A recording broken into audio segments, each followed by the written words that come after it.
So if you have your Bibles, go ahead and turn to John chapter 21, but we'll start in verse 30 of chapter 20, so just above that. And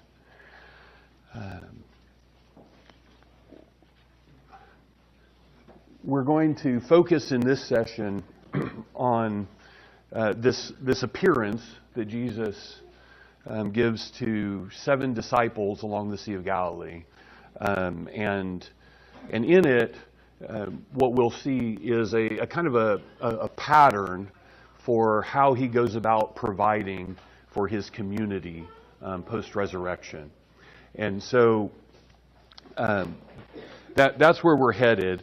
But in order to get the sense of how this works, let's start a couple verses above. Let's look at chapter 20, verses 30 and 31, because John here, he tells us how to read his book, okay?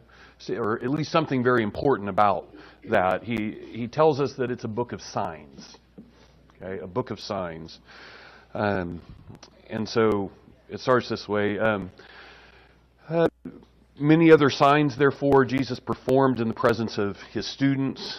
But these signs, which are written in this book, they've been written in order that you may believe that Jesus is the Christ, the Son of God, and that in believing you may have life in his name.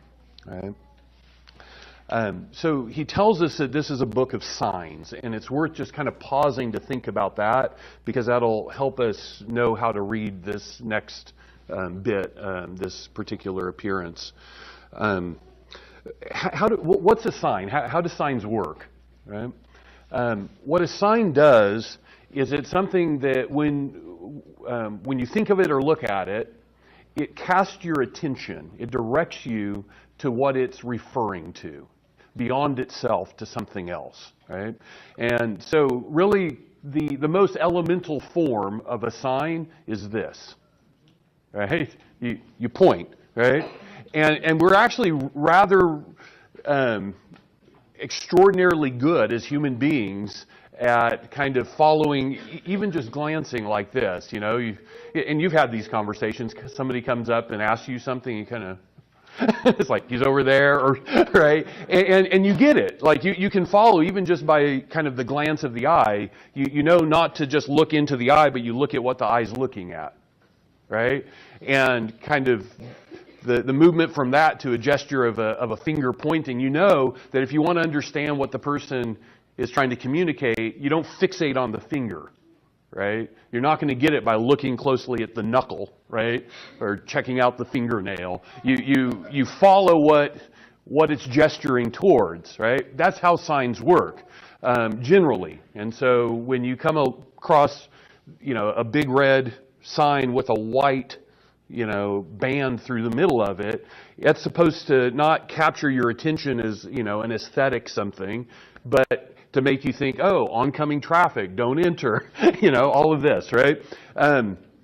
So John's book is a book of signs. And that means that when we read this, we need to not only think of it as an event that happens. Yes, these are events that happen, okay? But these events gesture beyond themselves to something else. And now, so part of what you want to ask as you read, or just kind of notice, is what truth about God at work in this world, about life together with Jesus in his way, what is it gesturing towards? Because it's not only telling us about something that happened then, but it's telling us about a truth about how God works in this world. And so I'll just pause. Sometimes that's made people nervous over the ages. There was at least a long period where in academic studies, you would find people asking the question, is this symbolic or did it really happen? And I just want to suggest that there's no reason to have a divide there. Symbols happen. right? Symbolic things happen. It's both, okay? It's both.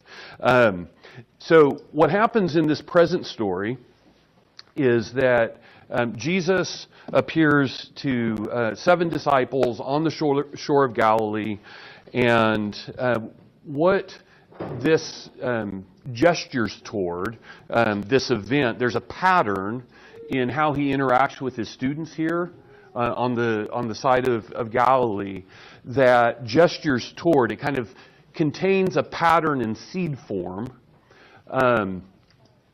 of something that happens over and over and over again within this community of the resurrected one that we call church.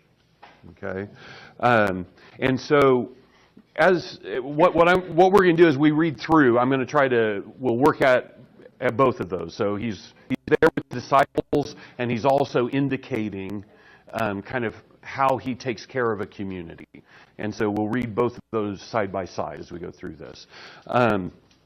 And, without knowing the story of this particular community in any depth, I'm just going to, I'll wager, I don't have money, but, let's just hypothetically, I'm going to bet that this pattern has played itself out here probably more than once already, okay?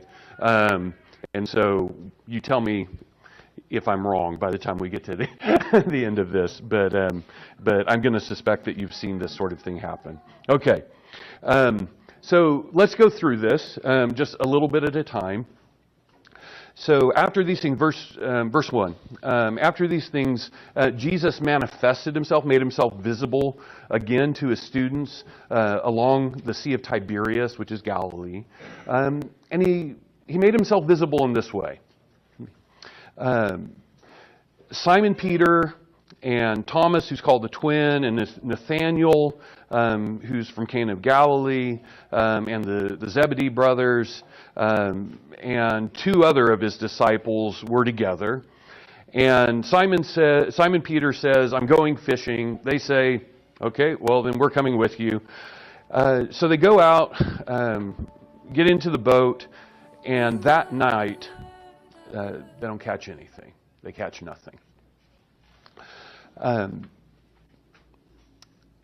The first element of this pattern that we see is that there comes a moment within a community following Jesus in which business as usual kind of stops working. Right? Members of Jesus' community, they're engaging in the activities they always have. It's not that they're unfaithful or anything like that. They're doing the good that they know to do, but the results have changed. Okay, there's this moment of stagnation. Something shifted. It's not clear what, right? But something has shifted, and so this group of Jesus' students, they're fishermen, right? They have a kind of a zone of acquired competence. They've done this over and over again. They were good enough at it to own multiple boats and have employees under them and all of that. They know what they're doing out there, and they've done it over and over and over again. But this night it's fruitless. Right? It's not that they go out and they don't get a substantial catch, or it's less than you. Nothing. Right? Not a single one. Not a single one. Right? Something's changed. What? I don't know. Right? We don't know yet at this point. But something has shifted. And so efforts start feeling futile within a community at this moment. And we just, we don't know exactly why, but things aren't working the way they used to. Now, in my own ministry, and the communities I've served among, we've gone through this different times, right? Where kind of there's a set focus to the ministry, and we're moving forward, and things have been going fine, and then all of a sudden something changes, right? Most recently, back in Greece, when we went over, we spent the first 5 years really focused on refugee work. And it was fruitful in all sorts of ways. And then there was this shift. In that case, part of what happened was just like people left, right? But over the course of just, I don't know, 4 or 5 months, 6 at the most, we went from, quite a number of refugees that were apprenticing to they get asylum and poop, poop, poop, poop, poop, all gone, right? It's just, whoa, what next? What next? And then there were, about the same time within that, there were some that kind of went bad, so to speak. Anyhow, so it was like the work that we were doing, all of a sudden it just shifted. Like, not that we changed anything, it just changed, right? And there was this kind of, what next? What next?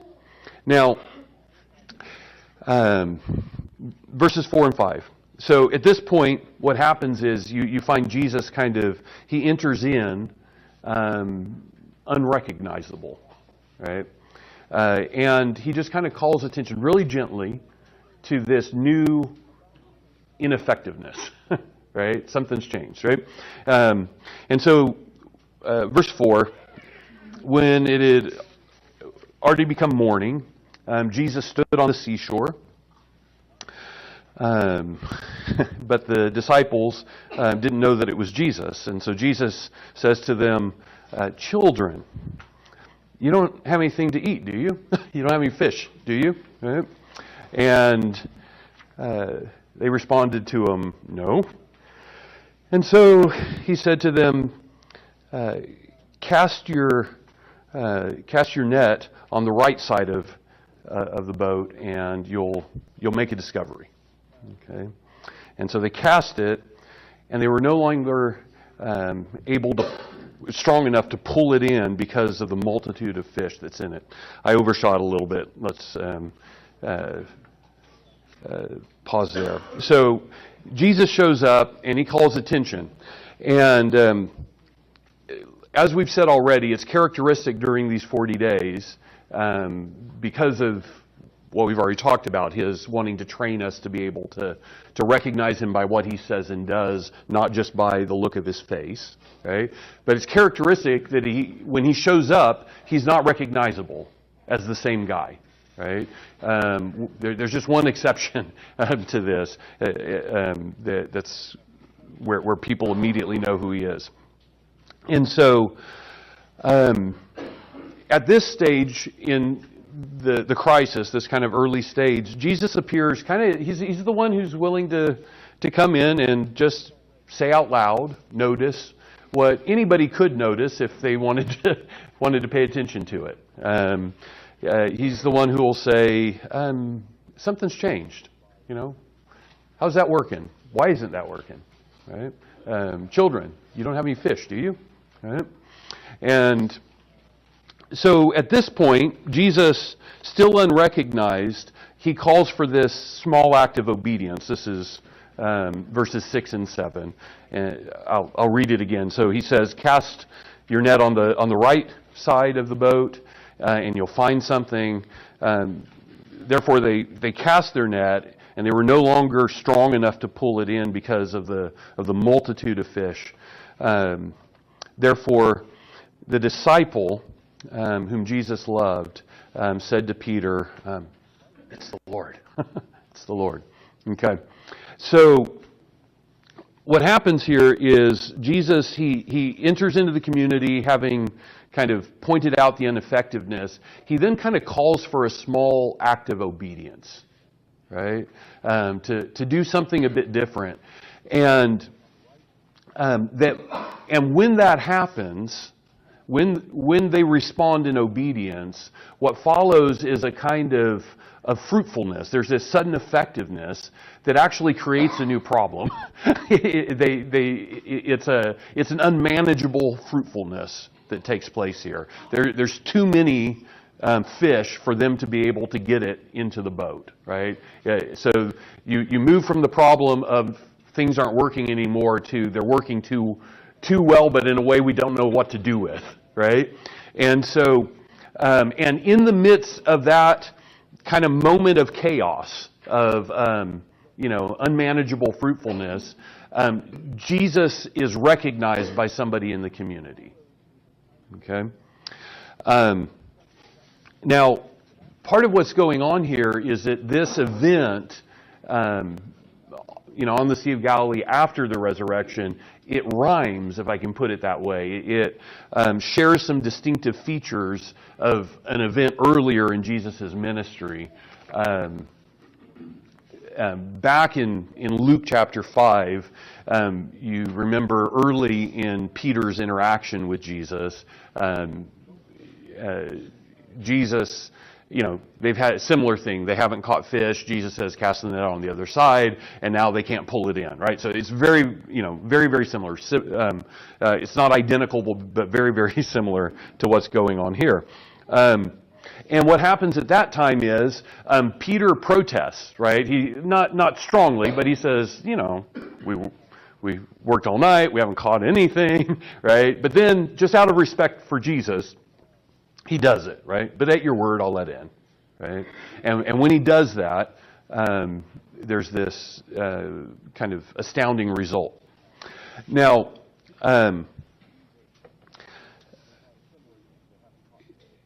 so the call for obedience is something that comes in their zone of competence. In their zone of competence. And that's worth thinking about because it's not like, Peter, like these guys, they don't know what they're doing.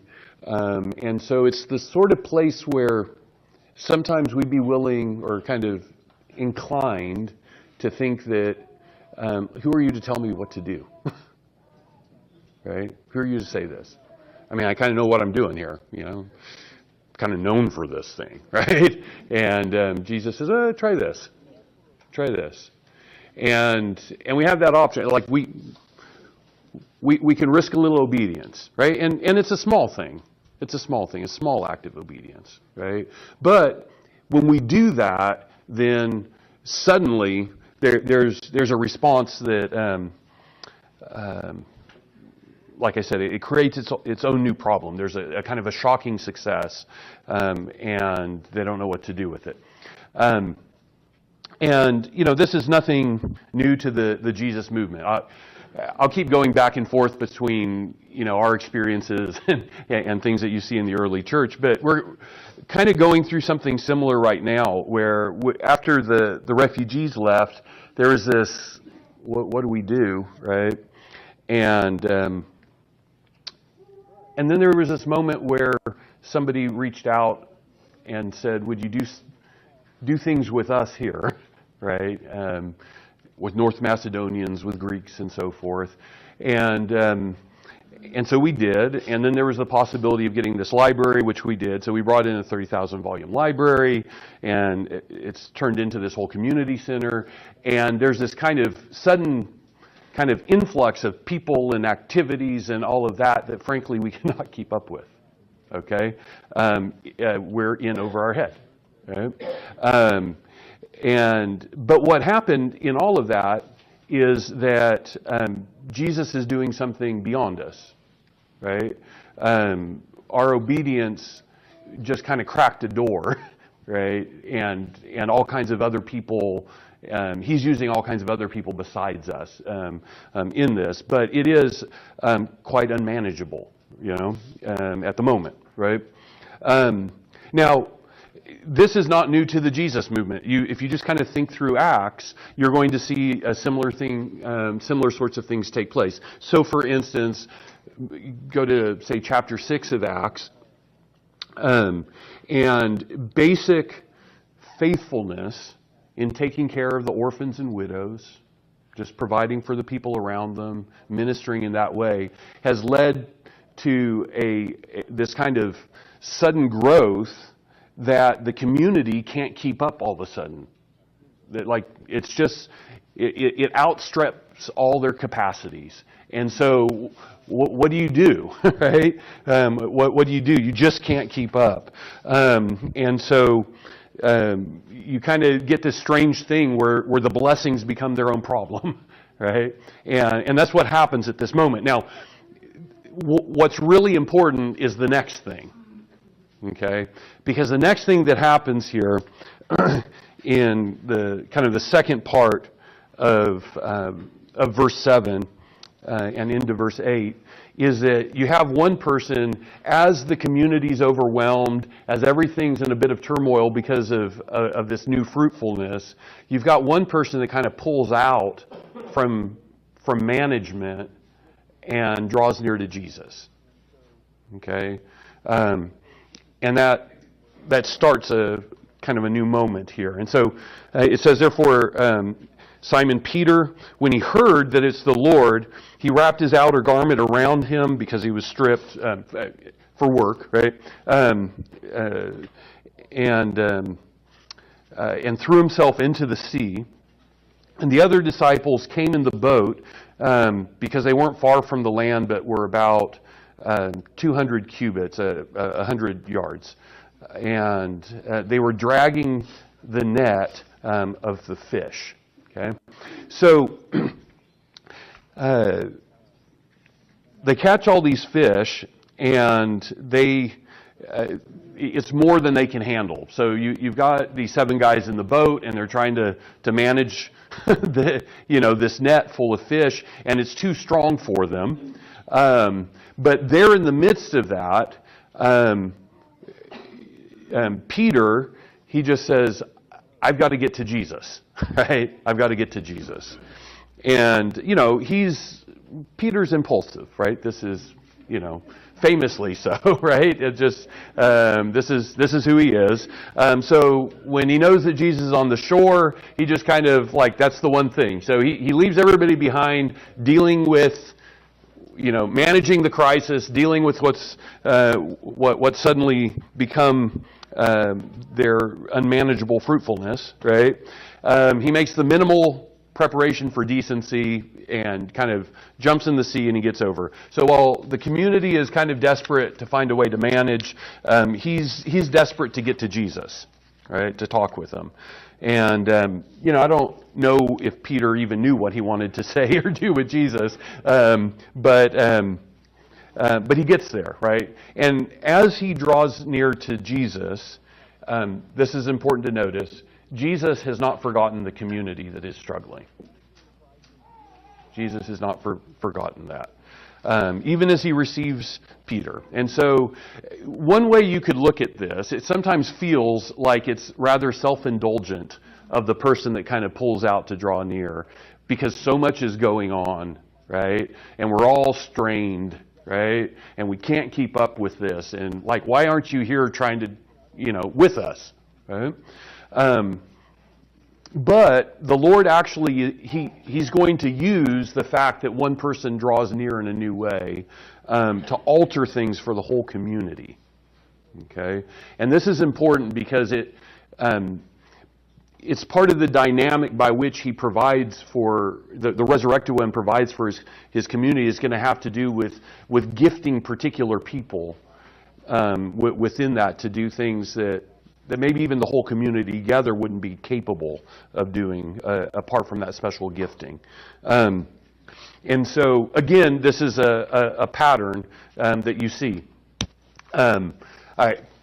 So, part of what's going on right now, when we started this kind of spiritual resource center, community center at the library, I had all these ideas of things that we'd love to see happen.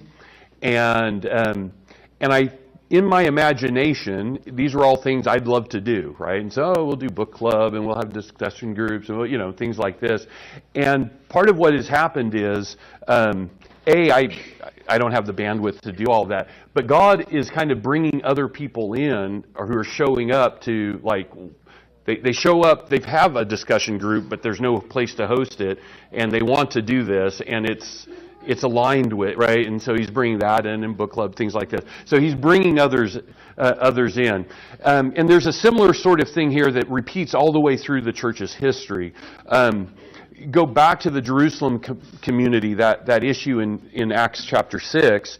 And what you see is that the apostles, they seek the Lord in the midst of this kind of crisis, and it leads to a certain handoff and to the appointing of deacons, of new servants, to take care of this issue.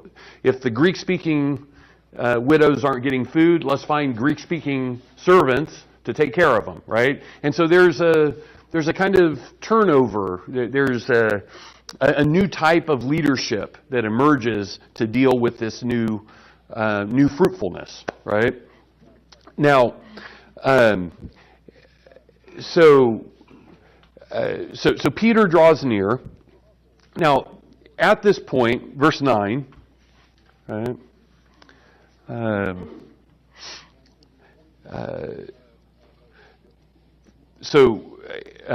When in the boat, therefore, when they came up to land, they saw a charcoal fire laid with fish and bread laid upon it. At this point, as they reach the edge, what they see is that Jesus already has resources for them, and He's already making provision.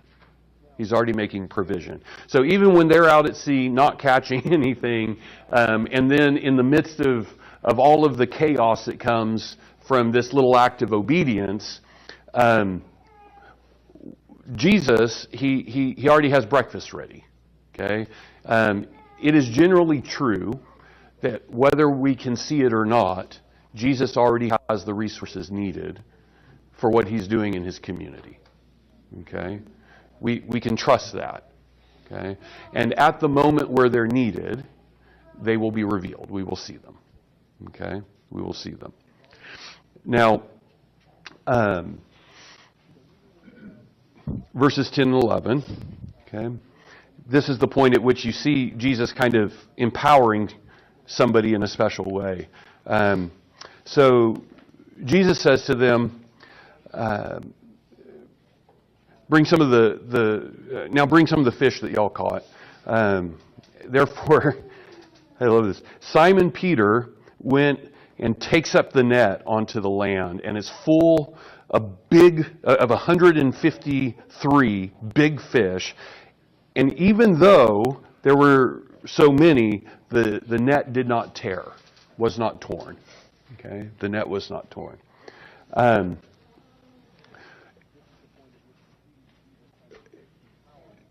At this point, you see Jesus empowering a particular person to do something that even kind of that little community as a whole wasn't capable of doing together on their own, right?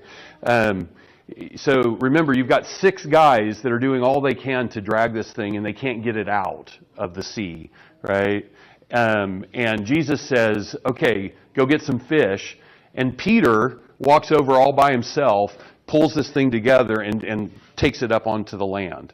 Okay, it's a rather prodigious strength feat, and forgive me, you've got to.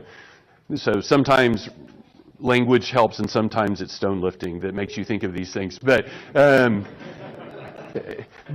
seriously, if you think about 153 big fish, if you imagine that they're a kilo, like 2.5 pounds per fish, that's a lot of weight. This big, awkward, wiggly mass. That would be a very impressive lift. And it's not just that Peter is, as it were, given the strength to do it. It's that the net doesn't rip, right? The net doesn't tear apart even under all that pressure. There's again, remember, it's a sign. So it's not just about lifting the net. It's that this is a sign for how God takes care of His community by gifting particular people within it. And if the community can receive those gifts, if the people who have those gifts are able are received to use them there, then things happen within the community that couldn't happen otherwise, and the unity can be held together, right? There's no tearing, there's no ripping, right?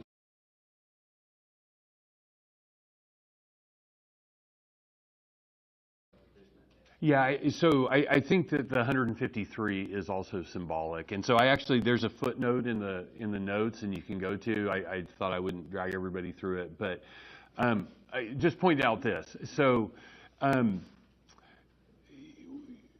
playing with numbers, there's, symbolic numbers is a common thing in the ancient world. And you have other feeding events where the numbers are clearly significant, right? So Mark, Jesus, he's done 2 feedings, right? One he does for 5,000 among Israel, and there's 12 basketfuls taken up. And then he does another one, and it doesn't say this is not Israel, but it's on the other side of the Galilee. So that it's like the pagan region, right? And I forget, it's like 4,000 or something there. And they take up 7 baskets full.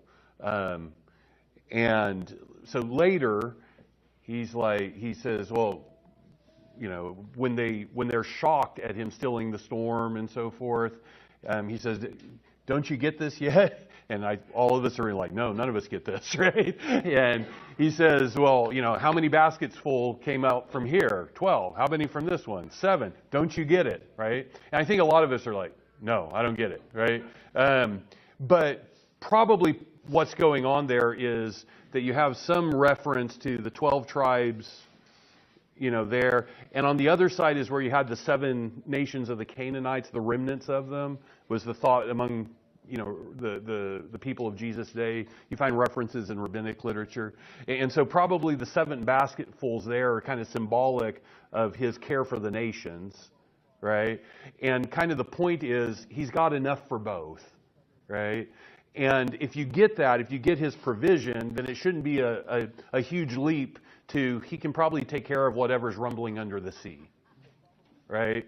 And so, that's a kind of reflection that's worth having. So probably what's going on here with 153, so short version, there's no place in John's Gospel or elsewhere in Scripture that I'm aware of where you have the number 153. It's like, oh, this is a reference back to this thing, right?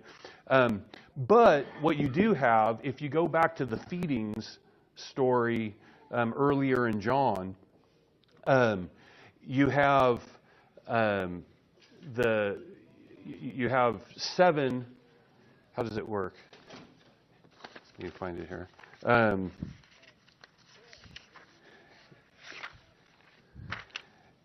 So it's 12 and 5. So it's 5 loaves, right? 5 loaves, 2 fish that are used, and then the 12 baskets. And if you take the 5 and the 12, now you got 17. And now here's the thing: the ancients did this. So this is Augustine, for instance. He noticed 153. If you take all the integers between 1 and 17 and you add them together, it's 153. Which to us, like, oh, it's so far-fetched. But it's the sort of thing, it's the kind of Easter egg that you would drop in the ancient world. So anyhow, if you want to, you can kind of read this. But basically, if that's the case, if there's supposed to be something there, then basically what he's asking, you could go back, you could read chapter 6, where that feeding is, and you could read chapter 21, say what's similar, what's different. Because that's kind of what he's asking you to do if that's what the reference is, right? And there's similarities and differences. So there they just want the food, and when he offers himself, they kind of leave. And here he kind of gives the food, but what they really want is him. There's some things there. You just meditate and you probably come up with something. So yeah. Could it also be a sign pointing to Jesus said, "I'll make you fishers of men." That too. Yeah. And then, Jesus had spent his time there, and ultimately at his crucifixion, there weren't that many true disciples. Right. And it could be the message that this is going to blow up. It's going to go everywhere. Yeah. I realize we're getting late here. If you need to trickle out already, some people may need to do that. Daniel, real quick, I just want to ask you 2 minutes, because I'm realizing this is our last opportunity to ask you questions. What would you say to people here who have been here this weekend, and they just say, I really want to hear God's voice better. If you could, I know that's maybe redundant, but you could just sum it up in 2 minutes. Tomorrow, people say, I want to start seeking to hear the Lord's voice better. What would you say to us? Yeah. Speak, Lord, your servant is listening. I'd simply ask and let him know that you're willing to hear, right? And then I would be attentive as I read Scripture, as I interacted with those around. Don't try to make it happen. Don't try to make anything happen. And just know that, so I think we've given enough to where you can recognize what's likely to happen is it'll come in the form of an insight or something like that, right? And if you receive some kind of insight like that and it matches up with kind of the overall understanding in Scripture, it matches the character of Jesus, it gives you a sense of how things hang together that you can live into, receive it from him, and say thank you, and so that's the primary thing. The second element is just to say none of this is mechanical. So you don't push a button and get God to speak, right? He'll speak as he knows is best. And so it's always person to person. And part of what we'll talk about here in a few minutes in worship is that there's times where, for reasons that he knows and I don't, he doesn't speak. Okay? And that's okay too. We can walk with him through that period. And so don't be alarmed if it's quiet. Okay? Don't be alarmed. And so, yeah. Okay. Thank you. Let's just keep it going. Yeah.